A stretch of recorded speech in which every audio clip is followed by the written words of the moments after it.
Hola chicos, ¿cómo están? Por la gracia del Señor nos volvemos a juntar para poder volver a meditar en su palabra. Y como hacemos siempre antes de empezar, vamos a cerrar nuestros ojos e inclinar nuestra cabeza para orar. Padre nuestro y Dios amado que estás en el cielo, Señor, nos presentamos delante de ti y te alabamos y te damos gracias, Padre, porque hasta aquí nos has guardado y nos has cuidado y te queremos agradecer, Señor, ahora en especial por tu Hijo Cristo que has enviado, Señor, a este mundo a morir por cada uno de nosotros. Gracias, Señor, por este regalo precioso que nos has dado, porque por medio de él podemos presentarnos delante de ti. Y porque por medio de su sangre, Señor, podemos ser limpios de nuestros pecados y de nuestras faltas. Te ruego que nos laves, Señor, que nos ayudes día a día a poder entregarte todas estas cosas que tenemos con nosotros que sabemos que no te agradan. Y que Padre, cada día podamos andar en tus caminos, que podamos agradarte y que nos ayudes, Señor, a poder comportarnos como verdaderos hijitos de Dios. Y en estos momentos también queremos rogarte que prepares nuestros corazones, que prepares nuestro entendimiento, Señor, para poder escuchar y entender lo que nos quieres decir a cada uno de nosotros. Que tu palabra pueda llegar a nuestros corazones y que sea tu espíritu el que hable. Y pedirte en especial manera, Señor, si hay algún alma que esté escuchando esta palabra y que aún no ha tenido la experiencia de arrepentirse de sus pecados y aceptar a Cristo como Salvador, que no deje pasar esta nueva oportunidad que tú les das. Y Señor, queremos dejar en tus manos todas nuestras necesidades. Tú conoces a cada uno de nosotros, tú sabes las cosas que pasan en nuestro corazón, que Señor tú las puedas probar y que Señor tú puedas bendecirnos y darnos conforme a tu voluntad. Te pedimos en especial por los que están pasando alguna necesidad, por los que tal vez no tienen trabajo, por los que están pasando por alguna enfermedad. Tú conoces cada situación. Que Señor sea tu mano con cada uno de nosotros. Y dejar también en tus manos, Señor, todas las actividades en tu casa, todas las cosas que se hagan en tu nombre para que puedan ser hechas con rectitud de corazón delante de ti. Te alabamos, Padre, y te damos gracias por todo lo que nos das. Y dejamos todas estas cosas en tus manos, en el nombre de Cristo Jesús. Amén. Y hoy nos toca estudiar acerca de la construcción del templo. Los invito a leer en Primera Crónicas, en el capítulo 28, vamos a leer los versículos 1 y 2 que dicen: Y juntó David en Jerusalén a todos los principales de Israel, los príncipes de las tribus y los jefes de las divisiones que servían al rey, los tribunos y centuriones con los superintendentes de toda la hacienda y posesión del rey, y sus hijos con los eunucos, los poderosos, y todos sus hombres valientes. Y levantándose el rey David, puesto en pie, dijo: Oídme, hermanos míos y pueblo mío. Yo tenía en propósito edificar una casa para que en ella reposara el arca del pacto de Jehová, y para el estrado de los pies de nuestro Dios, y había ya prestado todo para edificar. Cuando el rey David era más joven, había tenido el deseo de construir una casa para Dios. Si recordamos en las clases anteriores, cuando Moisés y el pueblo estaban en el desierto, Dios les había dado la orden de armar el tabernáculo, que era el lugar en donde el pueblo alababa a Dios y en donde tenían que ir a hacer los sacrificios para pedir perdón por sus pecados. Y el tabernáculo estaba hecho de telas, era como una carpa, para que el pueblo pudiera armarlo y desarmarlo mientras andaban en el desierto. Pero en este momento en el que está hablando David, ya hacía muchos años que el pueblo de Israel estaba viviendo en la tierra que Dios les había prometido. y todas las personas se habían construido casas y lugares hermosos. Incluso David, que era el rey, vivía en un castillo. Pero a David no le gustaba saber que todavía el arca de Dios estuviera en una carpa y que él viviera en una casa hermosa. Entonces se propuso en su corazón construir una casa para Dios. Pero miren lo que le dijo Dios a David en el versículo 3. Mas Dios me dijo, tú no edificarás casa a mi nombre, porque eres hombre de guerra y has derramado mucha sangre. Dios no le permitió a David construir el templo, porque David había ido a la guerra con el pueblo de Israel muchas veces y había matado a muchas personas. Pero no por eso había dejado de lado el deseo de David. Dios no le permitió hacer su templo, pero él iba a poder ayudar.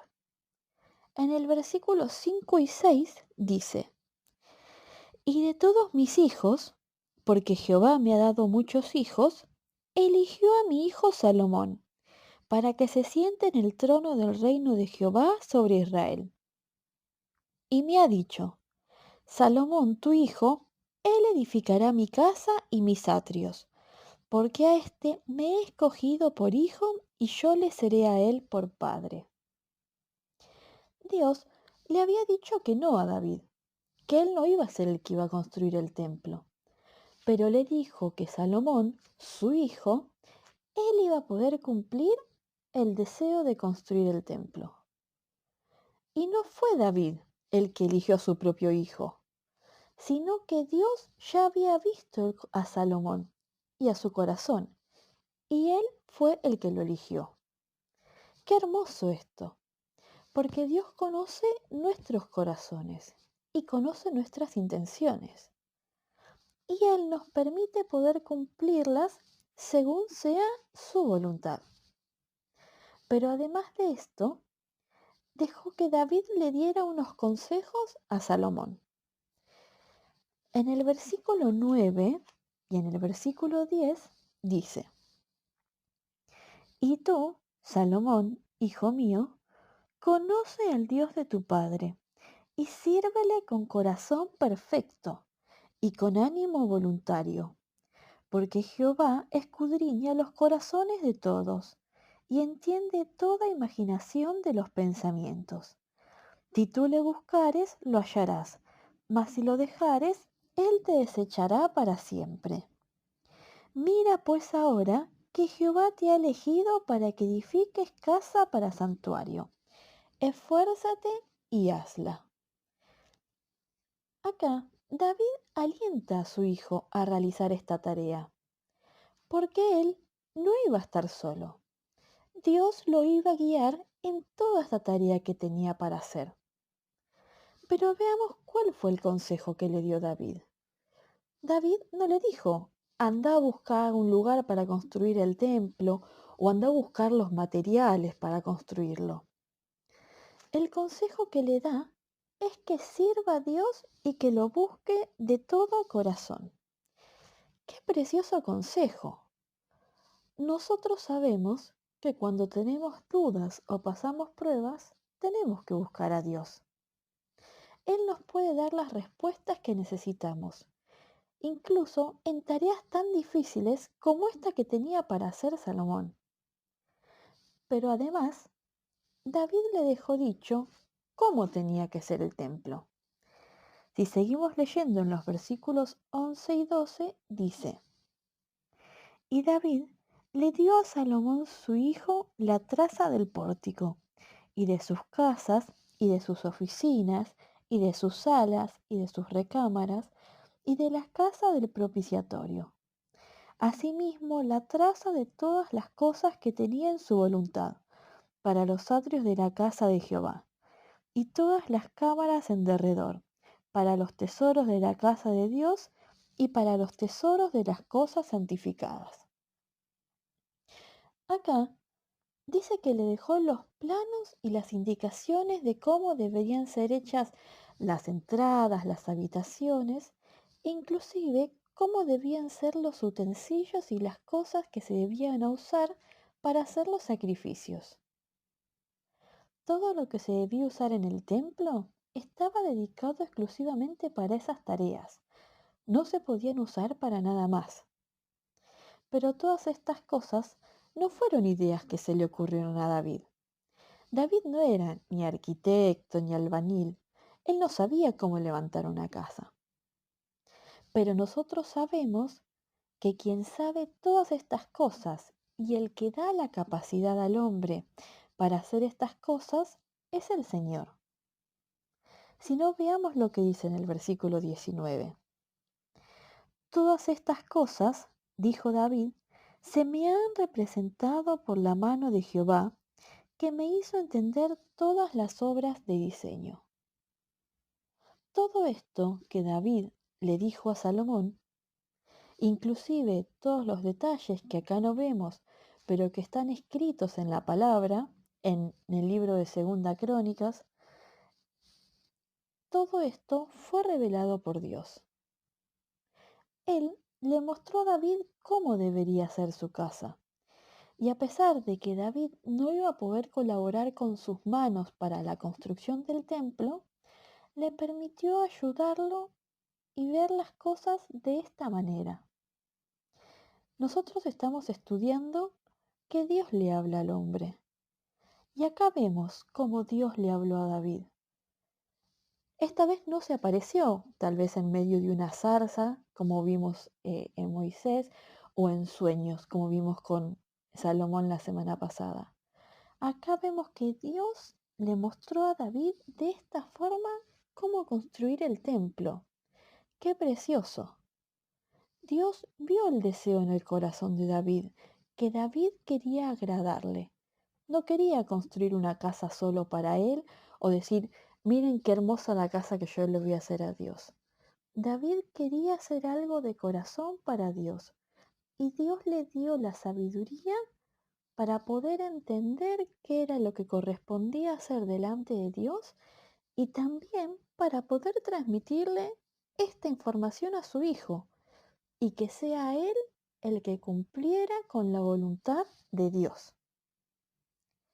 Y así fue que cuando David murió y Salomón fue rey, comenzó la construcción del templo. Y después de que terminaron, Salomón y todo el pueblo se juntó a alabar a Dios. Veamos lo que dice en Segunda Crónicas, en el capítulo 5. Vamos a leer los versículos 13 y 14, que dice: Sonaban pues las trompetas y cantaban con la voz todos a una, para alabar y confesar a Jehová. Y cuando alzaban la voz con trompetas y címbalos e instrumentos de música, cuando alababan a Jehová diciendo, porque es bueno, porque su misericordia es para siempre, se llenó entonces de una nube la casa de Jehová. Y no podían los sacerdotes estar para ministrar, por causa de la nube, porque la gloria de Dios había henchido la casa de Dios. Dios se gozó tanto por la obra que había hecho el pueblo al construir el templo, un lugar que habían dedicado exclusivamente para él, que dice el versículo 14, que la gloria de Dios estaba en todo el lugar. ¡Qué hermoso! Dios se manifestó en medio de todo el pueblo, en el lugar que habían preparado para él. Pero ahora vamos a pensar en nosotros y vamos a leer en Primera Corintios, en el capítulo 6, los versículos 19 y 20, que dicen: ¿O ignoráis que vuestro cuerpo es templo del Espíritu Santo, el cual está en vosotros, el cual tenéis de Dios, y que no sois vuestros? Porque comprados sois por precio. Glorificad pues a Dios en vuestro cuerpo y en vuestro espíritu, los cuales son de Dios. Acá, la palabra ya no nos habla de un templo material, como el que construyó el pueblo de Israel, sino que acá nos dice que cada uno de nosotros somos un templo. Si somos hijos de Dios, si tomamos la decisión de aceptar a Cristo como Salvador y arrepentirnos de nuestros pecados, dice la palabra que viene a morar en nosotros el Espíritu Santo, que es una de las personas de Dios. Entonces, nosotros pasamos a ser como un templo, en donde día y noche está Dios acompañándonos. Así que ahora, sabiendo esto, pensemos, ¿en dónde tengo viviendo a Dios? ¿En un templo hermoso, como el que había construido el pueblo de Israel? ¿O tal vez es un lugar que es chiquito, tal vez está sucio o desordenado? Cuando no escucho la voz de Dios, cuando no obedezco su palabra y no me aparto del pecado, no le doy a Dios ese lugar precioso que Él se merece. Yo necesito arrepentirme y limpiarme de mis pecados para que cada día pueda agradar al Señor. Pero acá leímos en el versículo 20 que dice que fuimos comprados. ¿Cuál fue el precio? La sangre preciosa de Cristo. Cuando Él murió en la cruz por cada uno de nosotros, por todos los hombres, para que no seamos condenados eternamente a causa de nuestro pecado. El Señor se sacrificó por cada uno de nosotros y así nos dio la oportunidad de convertirnos en hijos de Dios. Entonces, ahora arrepintiéndome de mis pecados y pidiéndole al Señor que sea mi Salvador, puedo ser un hijo de Dios. Que todos los que estemos escuchando esto podamos decir que somos hijos de Dios. Y si aún no estás seguro, el Señor te da una nueva oportunidad. Y una vez que somos sus hijos, que el Señor que hemos aceptado al Señor como nuestro Salvador, el Señor nos manda que nos limpiemos para que le podamos agradar y para que podamos ser estos templos hermosos, como el que había construido Israel, pero donde el Señor pueda morar en mí y que pueda gozarse de estar conmigo y me pueda bendecir. Que el Señor nos bendiga.